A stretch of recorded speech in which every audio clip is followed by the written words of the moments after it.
After not extending his qualifying offer, the Raptors have officially let Dalano Banton walk. He's not coming back to the team as he has signed a 2-year contract with the Boston Celtics. And this has shocked a lot of Toronto Raptors fans, given the fact we've hired a head coaching staff that's focused on development, and a guy like Dalano Banton is just dripping with potential. So it's kind of a shock to see the Raptors let him go this offseason, so we'll discuss this, including the Raptors targeting a very solid three-point shooter out there on the open market and free agency, and we'll also take a look at Drake responding to Fred VanVleet leaving for the Houston Rockets, as it was pretty jokes. So without further ado, let's jump to the first topic of discussion. The first thing we're taking a look at, Dalano Banton signing with the Boston Celtics. And this one, as said, came as a little bit of a shock to a lot of Raptors fans, especially a few days ago when news came out that the Toronto Raptors have extended qualifying offers for Jeff Doughton Jr. and Ron Harper Jr. The juniors end up coming back, and then they let Dalano Banton hit unrestricted free agency. We also got word that Dalano Banton was interviewing with the Boston Celtics a few days ago, and it was official today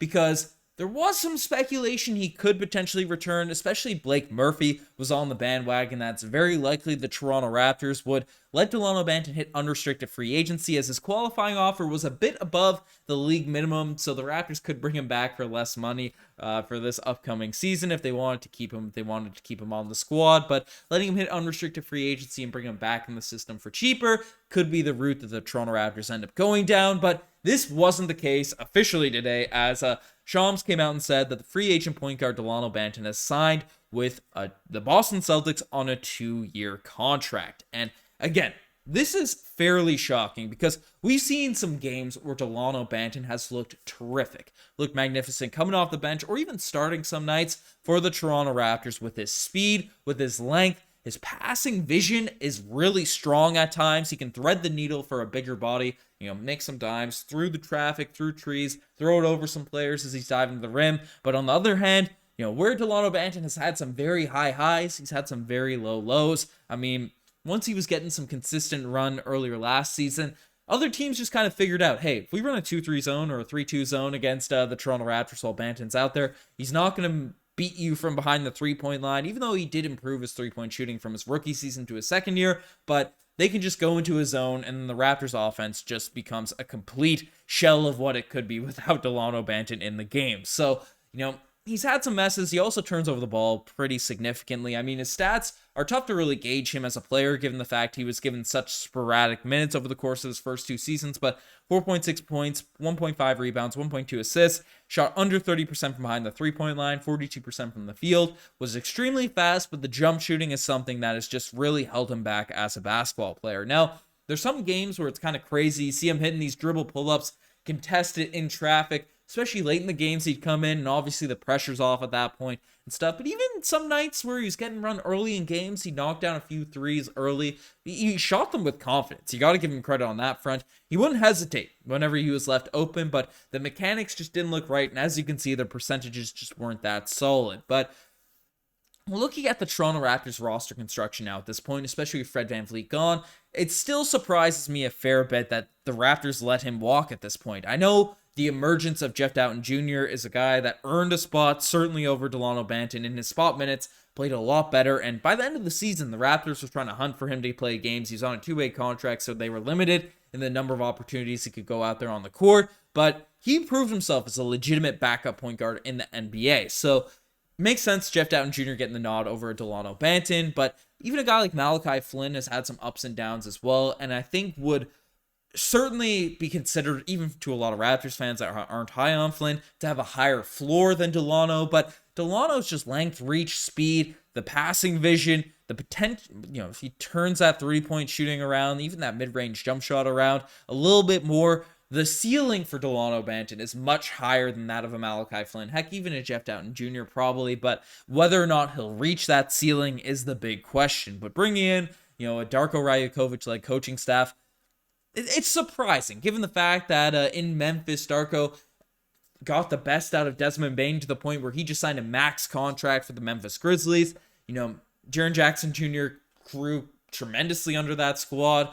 John Morant obviously fulfilled his potential as a number 2 pick, but even their deeper bench players, Aldama, John Conchar, right? A lot of these dudes, Tyce Jones, right, that were kind of fringe NBA guys coming into Memphis, and set themselves apart as actual solid rotation dudes to the point where Memphis is a top seed in the Western Conference for multiple seasons. So the Raptors, if he could do that down there in Memphis, a guy that's just oozing with potential in Dalano Banton, it's surprising that the team ended up letting him walk for nothing. And the fact that he's on the Boston Celtics as well. If I see Dalano Banton go down there and develop into an actual NBA player that's providing solid minutes, using that speed, using that strength to go to the rim, slash, knock down jump shots, I see him doing that in green down there in Boston, I might throw up in my mouth a little bit. So, it sucks for the Toronto Raptors on that sense, but again, we have Schroeder now in here as well at this point.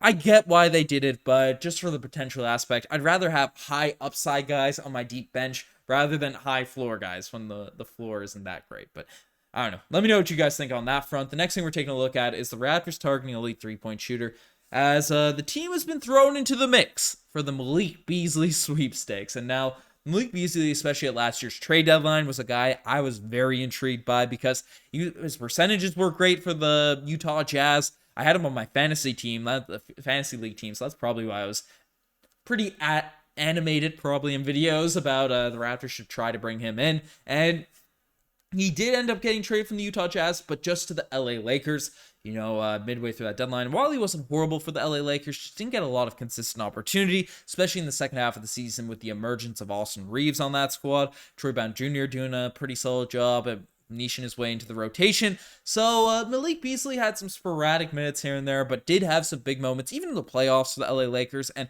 last season was just putting up some pretty solid stats. I mean, 13 points per game, 3.5 rebounds, 1.5 assists, 36% from the three-point line. That number was a lot higher before he went to LA. He's a three-point specialist, so his field goal percentage is going to be down. And given the lack of production he was doing for the LA Lakers, I think his contract would definitely be brought back a notch from what he probably would have received if he just stayed on the Utah Jazz. But he's a guy that for years has been a guy that can get you buckets in a hurry, especially heat up from behind the three-point line. He can slash a little bit, get to the rim, but that's not what he's known for in terms of his game. But having a dude that can come off your bench, space the floor, especially given our current roster construction now, we'll see what ends up happening with Pascal Siakam.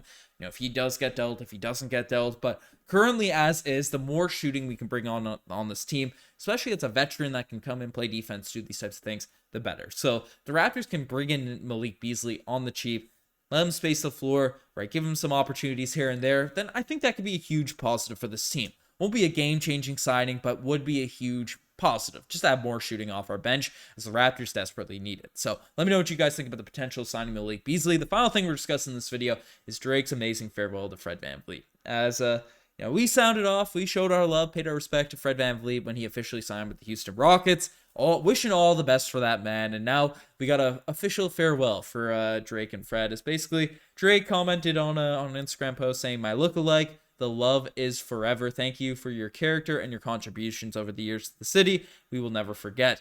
Good luck with everything on the Guangdong Dragons. I mean the Rockets."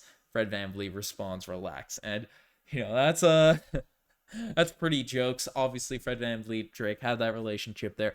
Funnily enough, if you guys remember that meme of the Spider-Man meme of Drake and Fred VanVleet pointing at each other, that meme was created by me. I posted on a Raptors Digest Instagram when I was more consistent posting on there, and it ended up getting picked up by Sportsnet, Twitter, or TSN, all these types of places. They ended up posting my meme, doing these types of things. Fred posted it, responded to it. I wish I watermarked it better, but that Spider-Man meme, I was the first person to do it with Fred and Drake and stuff. I was going to use that picture in a thumbnail for a video. That's how I found the picture, threw it in a Drake meme, but I don't know. Meme culture, it's one of the few memes that I've made that have gone viral. Drake ended up posting it. Got me hyped. But I digress on that point, rambling a little bit, doing a little plug for my old meme creation days. But, the Guangdong Tigers reference, Fred even mentioned in his thank you to Toronto how he became, from undrafted guy to fan favorite to most hated. Definitely the root for Fred VanVleet. I've always liked the guy, supported him.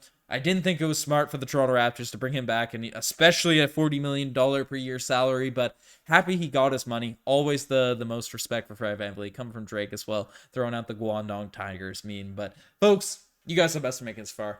Subscribe to the channel if you guys haven't already. It'd mean the world to me. If you made it this far in the video, especially after that ramble regarding the Drake meme and stuff, You've been watching the videos consistently. We're posting a bunch every day, trying to keep you up to date regarding everything surrounding the Toronto Raptors. But you guys are the best. I'm signing out.